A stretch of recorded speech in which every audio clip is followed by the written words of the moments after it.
Hello students, this is exercise 1.3 question 3 हमारे पास prove that the following are irrationals. तो हमें इन तीनों नंबर्स को इरेशनल प्रूव करना है। और इससे पहले वाले क्वेश्चंस में हम प्रूव कर चुके हैं कि जो हमारे रूट पी के फॉर्म में नंबर होते हैं, जैसे हम ले लें √2, √3, √5 या किसी भी प्राइम नंबर का हम यदि स्क्वायर रूट लेते हैं तो वो हमेशा एक इरेशनल नंबर होता है। तो इस बात को हमें ध्यान रखना होगा कि हमारे ये √2, √3, √5 ये इरेशनल नंबर हैं। अब हम चलते हैं पहले पार्ट पर और इसमें भी हम कॉन्ट्रडिक्शन मेथड लगाएंगे। यहाँ पर भी हम उल्टा एज्यूम करेंगे कि ये एक रैशनल नंबर है। तो हम पहला पार्ट ले लें जिसमें हमें दिया है 1/√2 और हम इसे एक रैशनल नंबर मानेंगे। तो लिख सकते हैं let us assume that 1/√2 is rational number. तो हमने इसे एक रैशनल नंबर मान लिया है और जो हमारे रैशनल नंबर होते हैं ये हमेशा a/b के फॉर्म में होते हैं।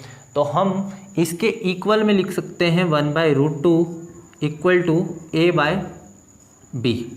और यहाँ पर a और b हमारे इंटीजर्स होंगे, where a and b are some integers, a and b are some integers and b is not equal to 0। आपको b की वैल्यू 0 नहीं लेनी है। यहाँ पर आप 0 ले लेंगे तो इन्फिनिटी हो जाएगी, वैल्यू नॉट डिफाइंड हो जाएगी, इसलिए हमें b की वैल्यू 0 नहीं लेना है। अब यहाँ पर जिन लोगों को नहीं पता है कि इंटीजर्स क्या होते हैं तो हम इंटीजर्स के बारे में एक बार और डिस्कस कर लें।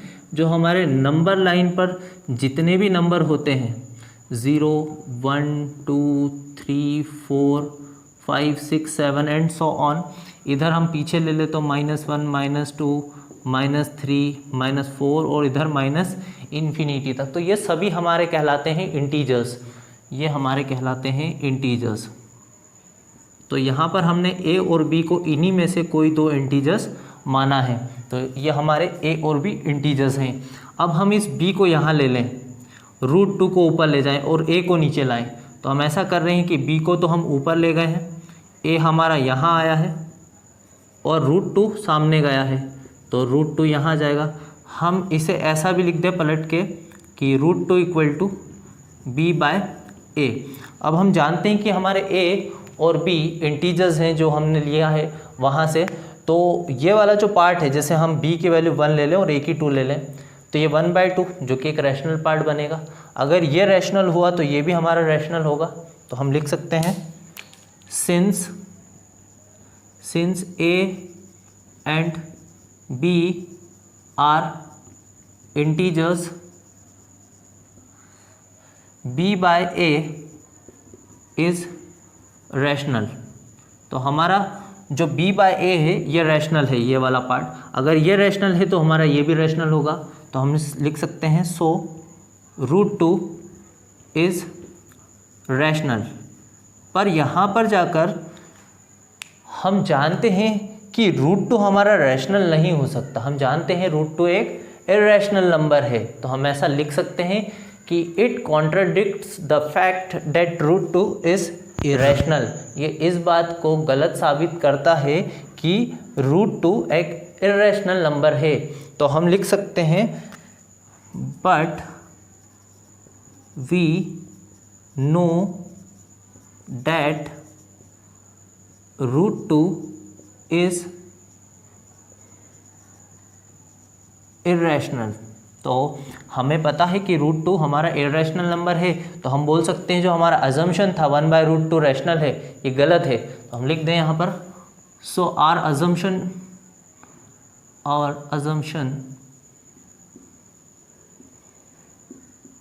Is wrong. हमारा जो अजम्पशन है वो गलत है। Therefore 1/√2 is irrational. तो हमारा 1/√2 एक इरेशनल नंबर होगा। तो ये था हमारा फर्स्ट पार्ट जो कि हमने इसे इर्रेशनल प्रूव कर दिया है। अब हम ले लें इसका सेकंड पार्ट जिसमें हमें दिया है 7√5। तो आप इसे पॉज करके नोट डाउन कर लें।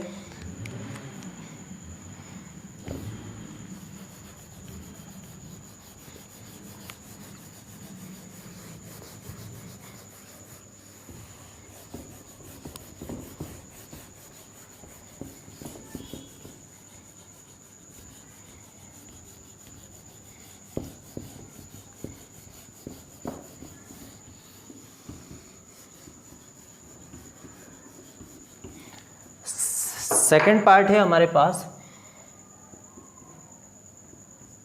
7√5 और हम यहाँ पर भी इसे एक रैशनल नंबर मानेंगे। तो हम लिख सकते हैं let us assume that 7√5 is rational number. हमने इसे एक रैशनल नंबर माना है और जो हमारे रैशनल नंबर होते हैं वो हमारे a/b के फॉर्म में होते हैं। तो हम इसके इक्वल में लिख सकते हैं 7√5 इक्वल टू a/b। हमें पता है हमारे a और b इंटीजर्स है, तो हम लिख दें where a and b are some integers. तो हमने a और b को इंटीजर्स ले लिया है and b is not equal to 0। तो यहाँ पर हमारे a और b इंटीजर्स हैं लेकिन हमें b की वैल्यू 0 नहीं रखनी होती, क्योंकि यहाँ अगर हम 0 रख देंगे तो ये एक नॉट डिफाइंड वैल्यू हो जाएगी। तो अब हमें इस 7 को यहाँ पर नीचे ले जाना है, क्योंकि हमें सिर्फ इधर रूट की वैल्यू बचानी होती है। हमें एक साइड पर हमेशा रूट वाली वैल्यू को बचाना होता है। तो हम 7 को नीचे भेज दें, √5 इक्वल टू a/7b। अब हम यहाँ से देखें, क्योंकि हमें पता है a और b हमारे इंटीजर्स हैं। अगर हम यहाँ पर कोई भी इंटीजर्स रखते हैं, दो इंटीजर्स, मान लें हमने a की वैल्यू 1 रखी और b की 2 रख दी, तो 7 × 2 14 हो जाएगा, 1/14। और 1/14 हमारा रैशनल होगा क्योंकि वो a/b के फॉर्म में है। तो हम लिख सकते हैं कि ये जो हमारा पार्ट है ये रैशनल है, क्योंकि a और b इंटीजर्स है। Since a and b are integers, अगर a और b इंटीजर्स हैं तो ये हमारा रैशनल पार्ट है। a/7b is rational. अगर ये रैशनल हुआ तो ये भी रैशनल होगा। सो √5 इज़ रैशनल। पर अब यहाँ जाके हमने इस बात को कॉन्ट्रडिक्ट कर दिया है कि हमारा जो √5 है वो एक इर्रेशनल है। तो यहाँ पर हम बोल सकते हैं कि हमारा अजम्पशन गलत हो गया है, क्योंकि हम जानते हैं कि √5 हमारा एक इर्रेशनल नंबर है। तो हम लिख दें but we know that √5 is irrational, so our assumption is wrong. So our assumption is wrong.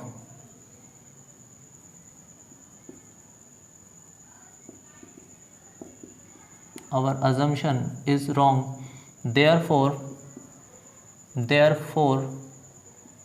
7√5 ये जो हमारा नंबर है 7√5 ये रैशनल नहीं होगा, ये एक इर्रेशनल नंबर होगा।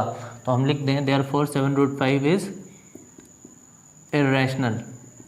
तो हमेशा आपको कॉन्ट्रडिक्शन मेथड लगानी होती है और आपको रैशनल अज्यूम करना होता है। हमेशा आपको इधर एक साइड में हमेशा रूट वाली वैल्यू को बचाना होगा और इधर वाला पार्ट रैशनल हमेशा बनता है। हमेशा ये वाला पार्ट रैशनल बनेगा तो ये भी रैशनल होगा, और हम बोल सकते हैं कि जो हमारा अजम्पशन है वो गलत हो जाएगा, क्योंकि रूट p की वैल्यू या √5 √2 √3 ये कभी रैशनल नहीं हो सकते हैं। और जैसे ही हमारा अजम्पशन गलत होता है हम बोल सकते हैं कि जो हमें गिवन नंबर है वो हमारा इर्रेशनल होगा। तो अब आपको इसका पार्ट 3 खुद सॉल्व करना है और बताना है कि यह इर्रेशनल प्रूफ हो रहा है या नहीं। हम मिलते हैं एक्सरसाइज 1.4 के साथ।